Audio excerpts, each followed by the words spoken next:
Good morning. How are you all? Sorry, this is the first time I've spoken today, I think. How are you all doing? What are you up to?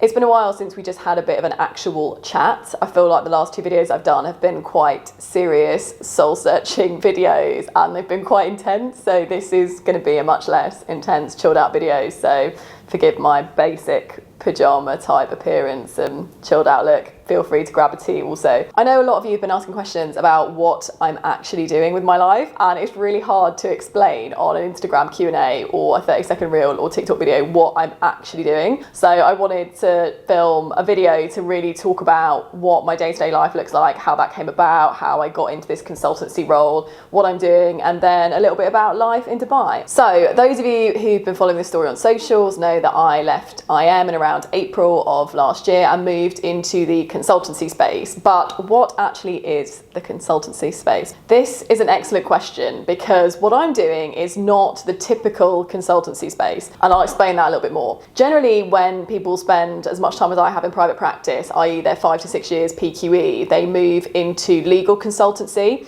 And legal consultancy effectively means you are now a specialist in that field, and people will consult you on specific projects or specific parts of projects rather than you working for a firm and running a massive caseload. Now, there are loads of different ways of doing consultancy. You actually can be in a consultancy role where you are running your own cases, or you can be in a consultancy role where you're just doing bits of work on cases. But basically the crux of it is when you're a consultant, you're essentially self-employed, and when you work for a firm, you are employed. And in a minute I'll go into the detail about some of the differences between those two things, pros and cons, etc. That's actually not what I'm doing right now, although I am still on the roll and would be able to take on some consultancy type cases. I've actually moved over from the practice of law into the business of law. So the consultancy I'm doing at the moment is I'm not actually giving people legal advice per se, although, as I said, I could do that. At the moment, my time is being taken up largely with business of law type consultancy, and I will again explain what that looks like. This is kind of an unusual situation that I'm in because it's not common to go straight into a consultancy role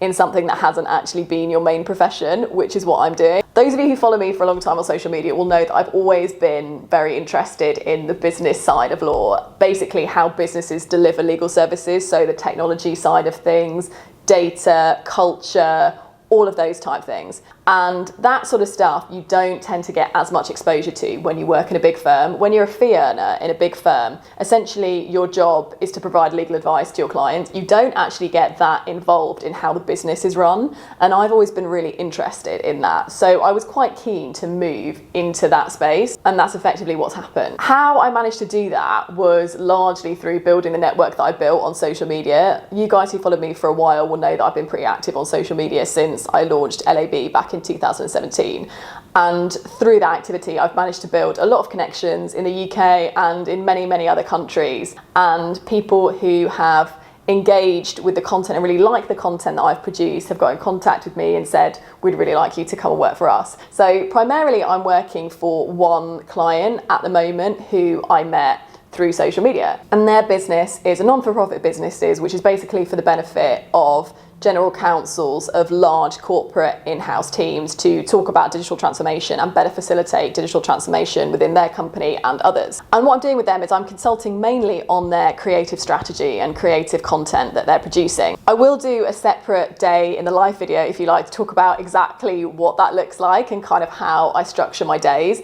I do day in the life videos over on TikTok, which show you a little bit more about what my days look like. But basically, because I'm self-employed and I'm just being consulted to do a specific project, which is their creative stuff, I have complete flexibility over my own time. So I don't work 9 to 5. When I stepped down from IM, I was really burnt out from working for IM 40 to 50 hours a week and then trying to get all of my other stuff, LAB, running a charity, trying to have a life, trying to get to the gym, trying to do all of this stuff in my evenings and weekends. So when I stepped down from IM, I made it a priority that I did not want to be working 40 hours a week. I wanted to drastically reduce that so I had more time in the day to do more of this kind of stuff and particularly work on LAB a bit more. And there's also 2 other projects which I'm working on, which some of you might know about if you follow my socials, but that is also taking up quite a lot of time. So I basically only want to do consultancy work 20 hours a week. And at the moment, that's basically taken up with this one company, which is why I haven't pursued any practice legal consultancy roles at the moment. As I mentioned earlier, one of the perks is complete flexibility of time. Because I am not an employee, I don't have any contractual hours.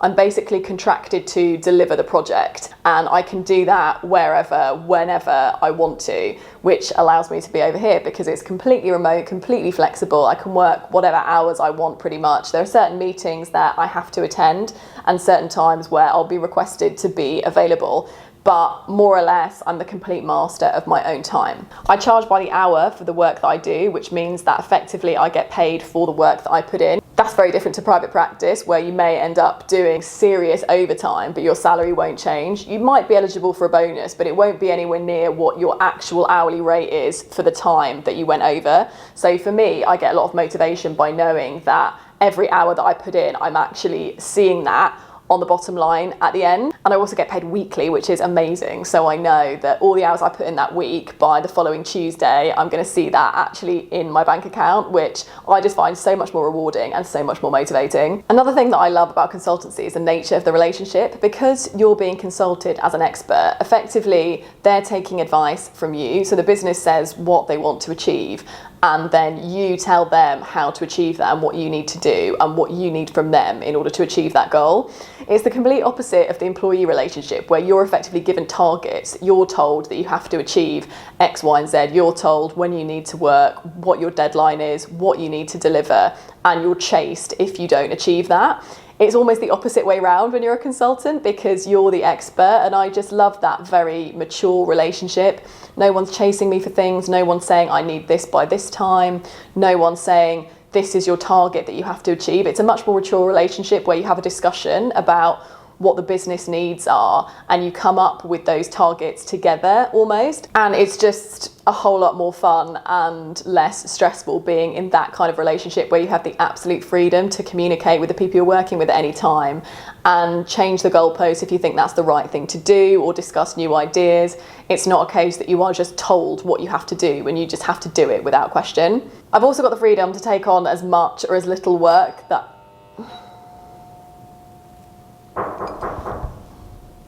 sorry about that. A guy just came to fix my internet, but he's gone now, and now I'm back in the room.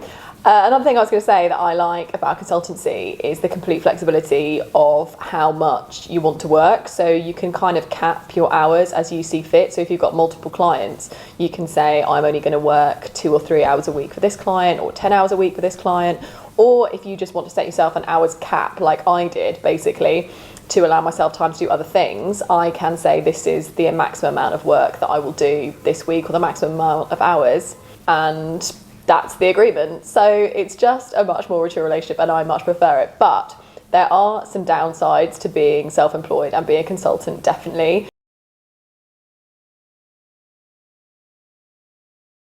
I'll talk a little bit about the pros and cons of consultancy versus employee life, because I do think that everyone kind of makes this amazing rose-tinted image of being an entrepreneur and being kind of totally in charge of your own life. And actually there are a lot of perks of being an employee that I think sometimes people neglect to realise when they move out of the employee framework and into being self-employed. So what are the downsides of being self-employed versus being an employee? I think one of the overall downsides is the stability. As an employee, you get a fixed salary, and no matter what happens, you more or less get that salary. And it is quite difficult for a business to fire you or make you redundant. Not impossible, obviously, as we've seen a lot of it during the pandemic, but generally speaking, you'll get a lot more notice and or be compensated in some way for that happening. Whereas as a consultant or as a freelancer, your clients could all just say to you 1 week, sorry, we don't need you the next week. And that's tough. That's the end of your income streams. Obviously, you can put contracts in place that kind of prevent that from happening, etc. But that can happen to you as a consultant, and it can't happen to you as easily as an employee. Also, you have to figure out all these things like your own tax and your own accounting and your own overheads and your own equipment. All of this stuff that you take for granted as an employee as just being dealt with at source.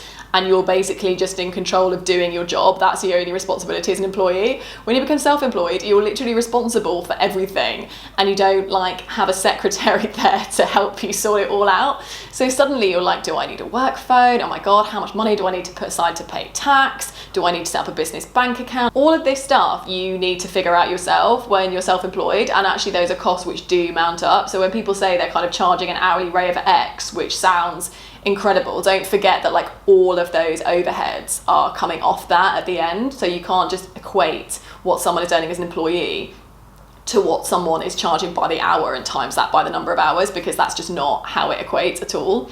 You also kind of lose that community sense of working for a big company. You're not as much a part of something as you were when you were employed. I don't actually mind the day-to-day element of working on my own because I can go to co-working spaces, etc. And I can work collaboratively with my clients, so I do kind of feel like I'm a part of their business. But fundamentally, you are kind of on your own. There's no one really there kind of looking out for you and geeing you on to say, come on, let's get going, like, let's do this, let's be motivated. There's kind of none of that. You have to be super self-motivated to be self-employed, I think, because there's no one's gonna come over and bang on the door if you're not. You basically just have to be your own inspiration. Perks like sick pay don't exist, so you'll have a certain number of sick pay days where you'll get statutory sick pay, or your firm might even contribute to your sick pay, so you can actually have a long time off if you're sick and not lose that much money. Not the case if you're self-employed. Like, I can't work for a day, I just don't get paid for a day. I can't work for a week, I don't get paid for a week, and so on and so on. There are certain types of insurance that you can take out to cover you against that, but basically that is the baseline position. Unless you take those things into account, you won't be paid unless you're actually working. So that is the same for public holidays as well. When you're an employee, you will have a certain number of public holidays which are included in your salary. You don't when you're working as a freelancer. If you don't work, whether it be a holiday, whether it be a sick day, whether it be a weekend, you just don't get paid for that day. There are also various other perks you often get with being employed, like health insurance. You don't get that when you're a freelancer. So I think when people talk about costs and they talk about how much they're earning, you really have to bear in mind all of those other things and other costs that freelancers are responsible for that they are not if they're employed. Another cost I've got to mention is insurance. Even if you don't take out health insurance and sick pay insurance, etc., you have to have insurance to be giving advice. Different types of insurance depending on what type of advice you're giving. So I don't need legal professional indemnity insurance because I'm not giving legal advice, and that's the big stinger.